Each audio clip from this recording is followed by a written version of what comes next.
Dr. Robert Mayo.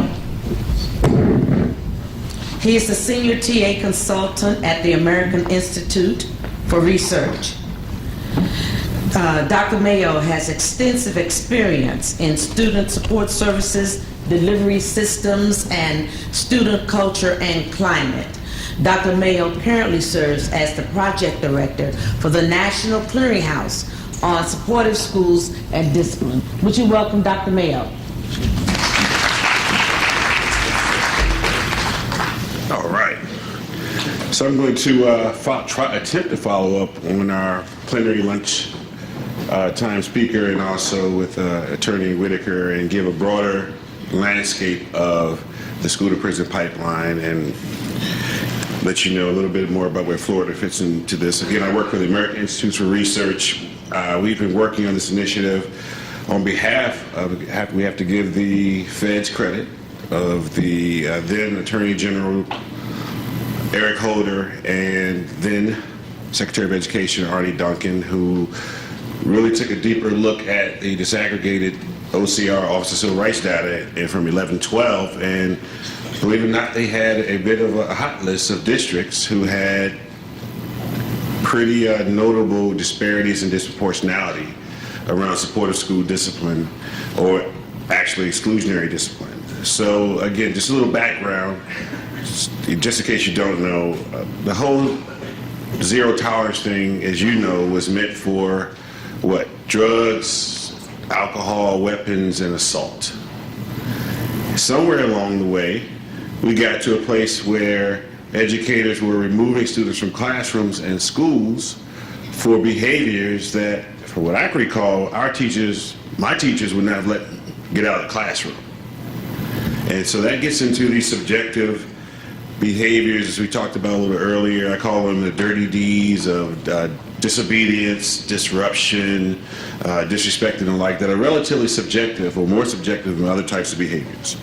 So again, what happened, we forced folks to disaggregate the data over time. So in other words, what we heard at lunchtime was, give you another analogy, if I don't expect women to, or my female students to excel in math, then low math scores are not going to jump off the page for me. So overall, I could have decent math rates, but not disaggregating the data, say by gender, race, ethnicity, or disability status. And if overall it's looking good, and I'm not looking at it by subgroup, I might not be alarmed by anything. And if I have low expectations for a particular group, then it still may not jump off the page. So what recent data analysis found was the boys and girls of color and students with special needs were experiencing higher rates of suspension overall, lengthier suspensions for relatively low-level behaviors, higher expulsion rates, and as we just heard, higher arrest rates or tickets in some states or citations for classroom behaviors. For classroom behaviors. And a study that was recently alluded to was that even one suspension at 9th grade, as early as 9th grade, which seems to us like it's early, should be relatively minor, was highly correlated with made students more likely to be off track to graduate, more likely to disengage and become truant, more likely to drop out, less likely to graduate, obviously, less likely to go on to college, and more likely to become involved with the justice system, whether it be juvenile justice or obviously the adult system. One suspension in 9th grade. So I want to go back to just break this down in the regular terms that, you know, as adults, somewhere along the way, we became desensitized to how difficult it is to reacclimate yourself to the academic setting, and in our world, the work setting. How easy is it to get back into the swing of things after you've missed, you know, a lengthy amount of time at work, and we're expecting students to be able to adjust without even reentry processes there. And I'll give you a concrete example. When I first finished grad school and came to DC public schools as an administrator, the pattern at the time was to start off with a 5-day suspension. The next infraction was probably what? A 10-day suspension.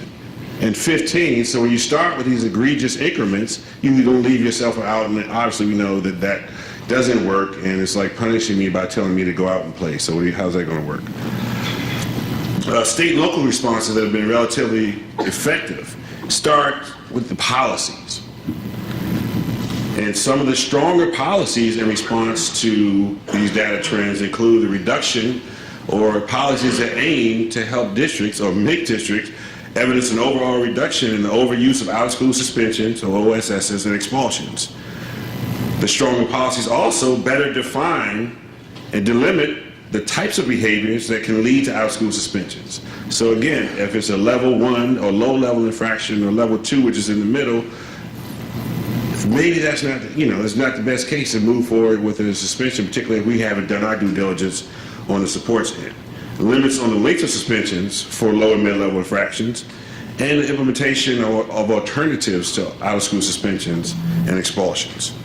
They also force districts to look at their own internal data and also to implement evidence of research-based social-emotional and behavioral support programs.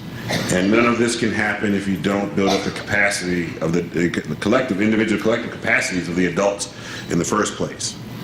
And I also have a note here that, again, authentic multi-stakeholder engagement is key, particularly when it comes to authentically engaging families, students. We heard earlier, the students will tell you a lot about what's really going on in your district and tell you a lot about the vibe in the schools, community members, and we've heard a little bit this morning about unions. So union collaboration is a necessity, to put it mildly, and more so in some districts than others.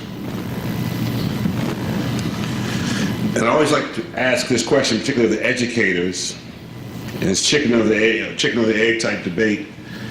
What do you think is most important? Curriculum instruction or climate and culture? For my educators. How many say curriculum and instruction? Climate and culture? All right, it's a great group. You won't get to the curriculum and instruction or curriculum instruction until you handle your climate and culture. And a lot of it starts with the adults. Reasons for optimism, as we heard today, policy and practice reforms are being implemented in many districts throughout the country. So again, you had this initial heat from the federal level, and I will give credit to some districts who were ahead of the curve in looking at their own data and had a strong ethical or moral frame or student-centered frame, recognized that there were some shortcomings there. But I'll say that most of the heat either came from the White House or in some cases the State House, and I'll give credit to some states where the governors trickled his way up, usually through the courts.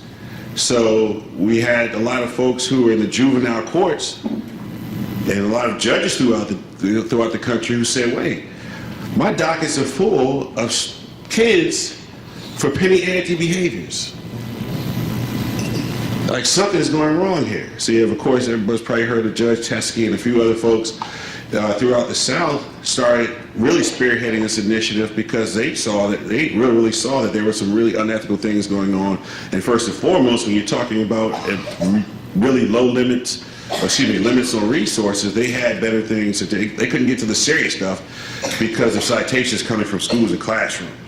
And again, there are some initial really indications of these numbers going down throughout the country. And if I don't have a cool graph like Attorney Whitaker, but Florida is a microcosm, and you have some very serious extremes, and likewise around the country.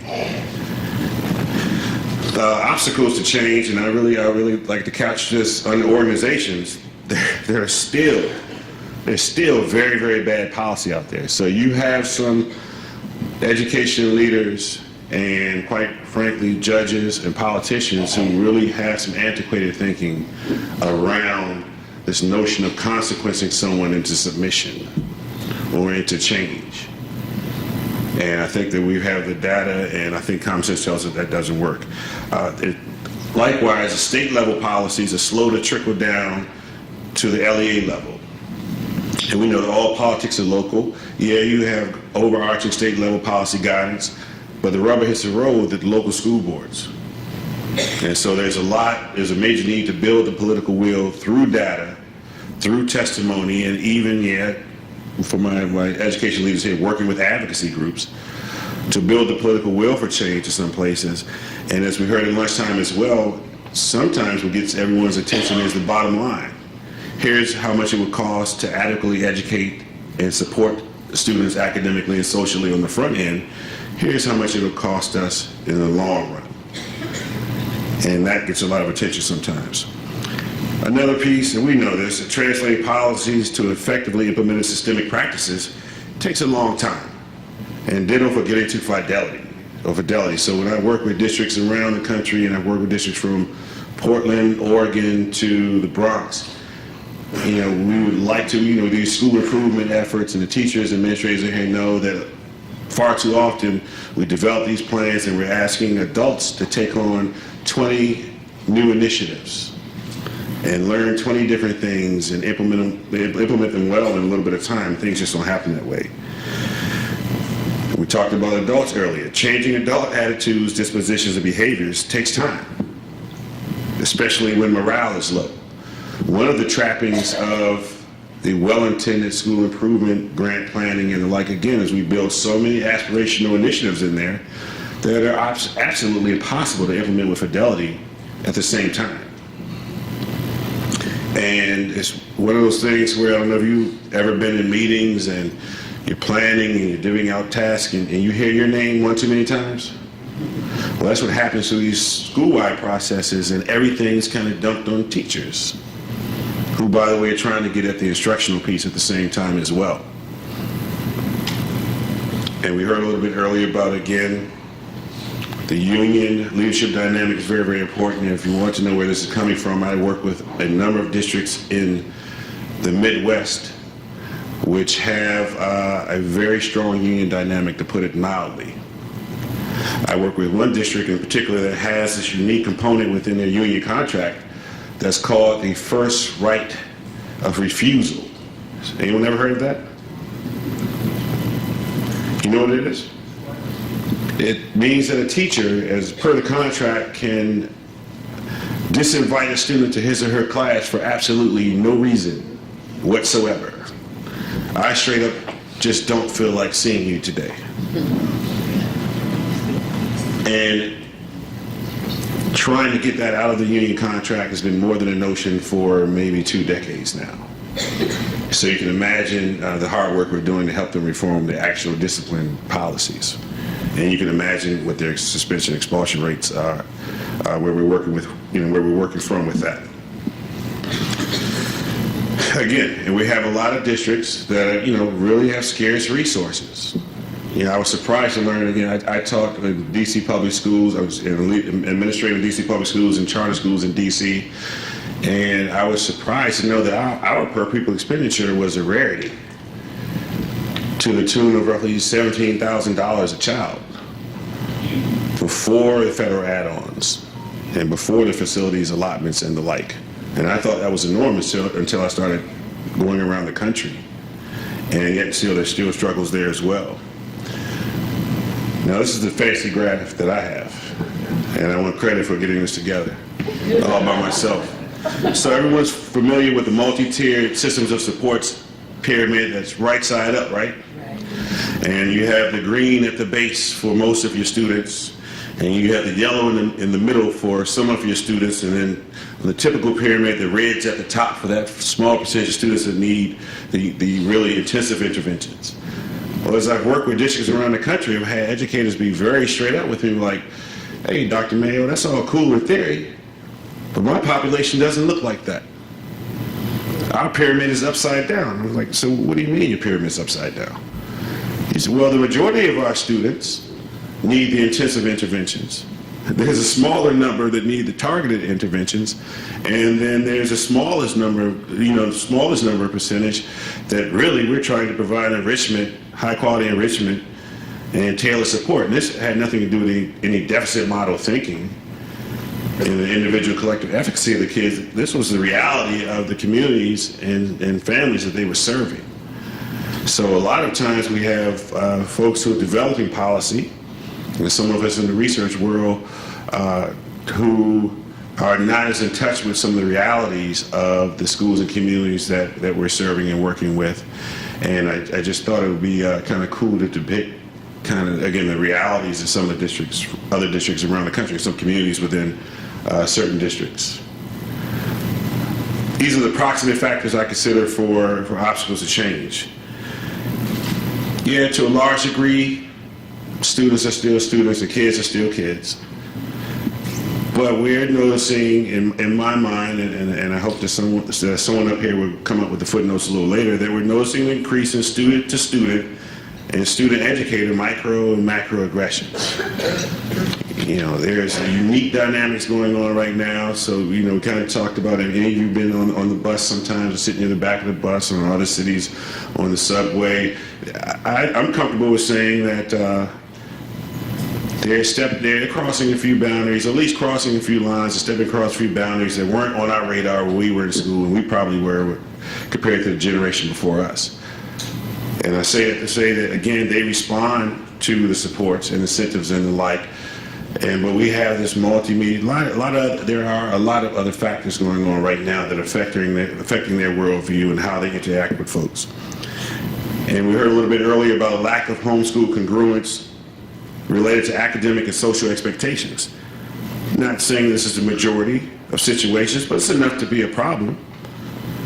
And there is a such thing as academic apathy in the families, meaning, you know, not a lot of focus on academics in the households and of the students that we serve, and a lack of authentic learning-centered family engagement. So if anyone else has ever run the numbers, the average kid probably spends maybe 16 to 18% of his or her awake hours in a given year in school.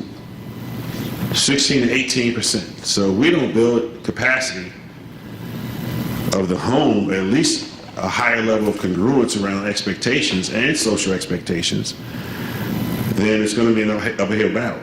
Again, so somehow we've gone from us not wanting certain information to get home about our behavior or beat us home, much less, to, and it's coming from someone who has been a part of probably 1,000, 1,500 discipline conferences, to being an adult who has to explain kind of what really happened in the situation and what we're going to do for the interventions and preventions, but spend the majority of the time during meetings convincing the other adult, meaning the parent or guardian, that, you know, I don't have it out for your child, and I have other things to do than to call you in here for this meeting. I'm actually calling you in here so we can really collaborate on how to support the kids.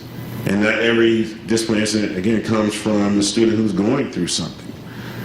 We were joking earlier, my last two schools have been middle schools, and it's just a unique period where boundaries are being tested. You know, you throw in this recent movement of cycles of relatively young teachers coming in for 2 years or so, high turnover, really cuts down on relationships, which I think are very important that you see at the bottom. I was very happy to hear earlier about, I believe, what was called here in Florida, the industry certifications. Somewhere along the way, again, during the late 80s, that a lot of politicians, somewhere in their infinite wisdom, decided to water down or get rid of what we call vocational education. Today it's called career technical education, just in time for the crack trade. And it would just really boggles the mind. This happened in small districts, rural districts, large urban districts. And again, I could speak to DC Public Schools as one for sure that just had a very strong vocational education program. And all of a sudden that was considered by some to be, what do we hear? The soft bigotry of low expectations. And all of a sudden, like, everyone was going to college.